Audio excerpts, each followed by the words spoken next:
कांग्रेस के घोषणा पत्र पर बीजेपी लगातार सवाल उठा रही है। बीजेपी पूर्व प्रदेश अध्यक्ष मदन कौशिक ने कहा कि कांग्रेस का घोषणा पत्र एक बहुत बड़ा खेल है, इसलिए बीजेपी किसी भी रूप में जनता के बीच जाएगी, लोगों को बताएगी।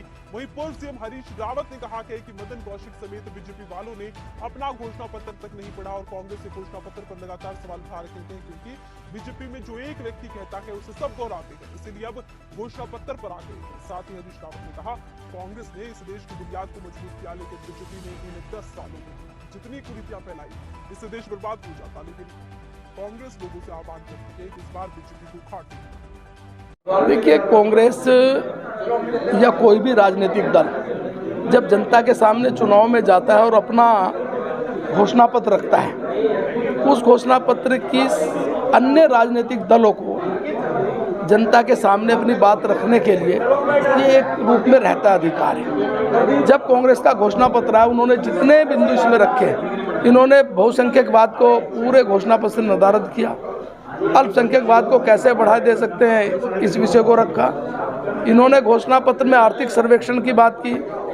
उस आर्थिक सर्वेक्षण के रूप में आपने कहा कि हम घर गिनवाएंगे। 60 के दशक में भी कानून बनाया था, इतना पैसा % आप जमा करना पड़ेगा।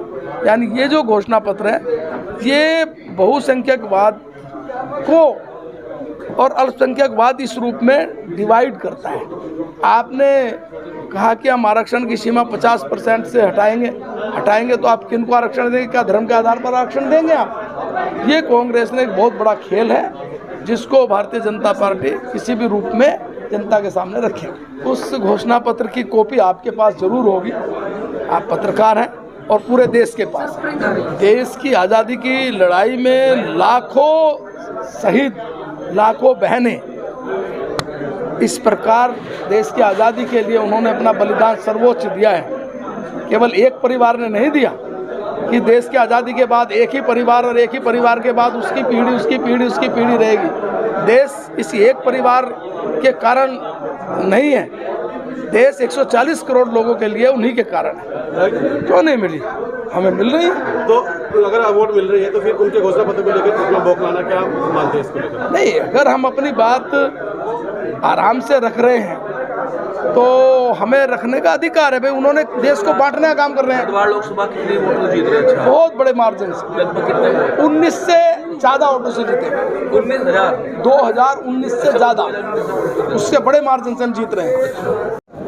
उनसे मेरी तरफ से कह दीजिएगा, बड़ी देर कर दी कौशिक साहब, आते आते तब तक आपकी पार्टी का यहाँ से वो निकल चुका है, मौका निकल चुका है। हमारे घोषणा पत्र का असर देखने के बाद, पहले चरण के चुनाव में असर देखने के बाद पूरी भाजपा बौखलाई हुई है, घबराई हुई है और इस समय पगलाई हुई है, बौराई हुई है।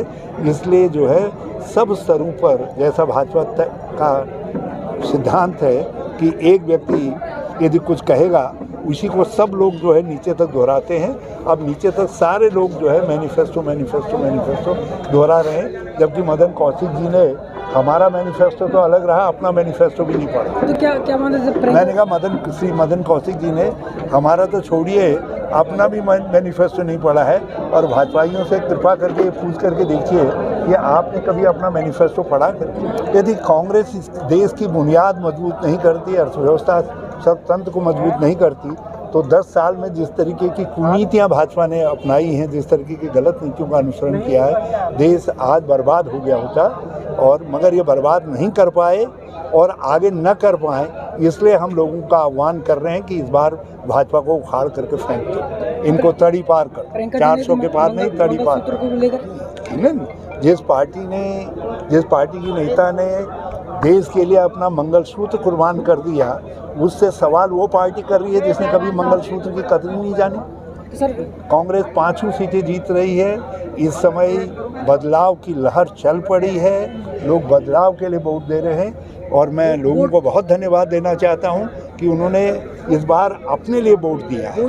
अपने लिए वोट का मतलब उन्होंने महंगाई के खिलाफ वोट दिया है, बेरोजगारी के खिलाफ वोट दिया है, कुशासन और भ्रष्टाचार के खिलाफ वोट दिया है।